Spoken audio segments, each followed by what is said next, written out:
Baie welkom by vanmiddag se vragmotor geselsie. Ons praat vanmiddag bietjie die verwarring daar buite. En dit wat ons sien, dit wat besig is om te gebeur. Ja, die wêreld is verseker in 'n warwoel. Maar kom ons let op wat probeer alweer eens gebeur. En dit is om te probeer om die boervolk te assimileer by 'n nasie waarvan hy nooit deel was nie. So dit kom maar met tyd, en ek dink as jy begin praat met ware boere, gaan jy agterkom dat baie van hulle het hulle foute gemaak en hulle name is op lyste geplaas. En dit is die rede hoekom hulle nie maklik hulle name op lyste in die toekoms sal plaas nie. Want die verraad het nog altyd van binne afgekom. Dis die wat soos ons lyk, die wat soos ons dink en die wat soos ons klink.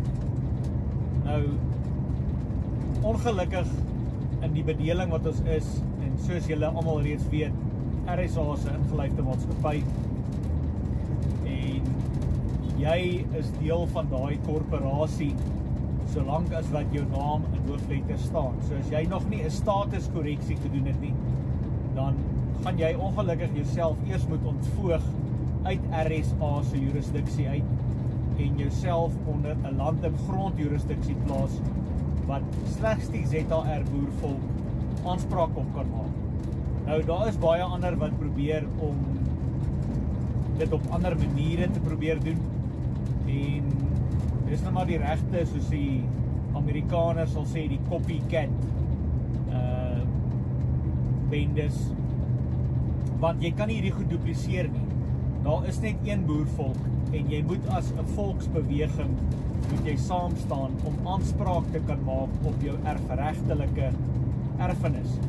Nou, dit is 'n proses wat gevolg moet word, en die ZAR boervolk het hierdie proses klaar begin. Nou, hier is voor my tyd begin, dit is deur ander manne begin, en ek dink nie hulle het altyd noodwendig geweet dalk wat hulle in die hand het nie. En party van hulle het met hulle lewens daarvoor betaal, want hierdie stelsel hou nie daarvan as jy hom omkrap nie, of in sy slaai probeer krap nie.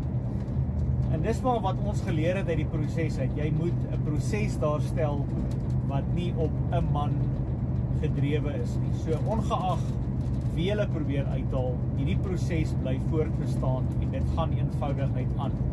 Kan nie gestop word nie. So ons het uit 'n foute uitgeleer uit die verlede uit. En ja, ek vermaan jou, as jy nog nie jou naam by die duisende mans en vrouens gesit het wat hulle status verander het by RSA as 'n lewendige man en 'n lewendige vrou nie, dan maan ek jou vandag, kontak hoofkantoor en sit jou naam by 'n baie klein groepering wat kan aanspraak maak as 'n volk op dit wat hulle verloor het in 1902. So ook met die rebellie van 1914 was probeer om dit weer te herstel, aangesien die Vredesverdrag se klousule 7 van die Verdrag van Vereniging nooit gevolg is nie, en ook nooit ingestel is nie, wat bepaal dat die boervolk behou die reg tot selfbeskikking. So as jy nog 'n RSA identifikasie dokument dra, dan is jy nog 'n dooie statutêre element en kan jy nie aanspraak maak op dit wat regmatig aan die ZAR boervolk behoort nie. Nou, as ons mooi gaan kyk, dit is die Anglo-Boereoorlog gewees, nie die Anglo-Vrystaat of die Anglo-Stellendam of Graaf Reinet oorlog gewees nie. Daai oorlog is deur die boervolk geveg. En dit sluit in die rebelle van die Kaap. Dit is boere wat eenvoudig net nie die finansiële vermoë gehad het om te getrek het uit die Kaap uit nie. En ongelukkig baie van hulle die grootste prys betaal, want hulle is as verraaiers gesien in die Kaap.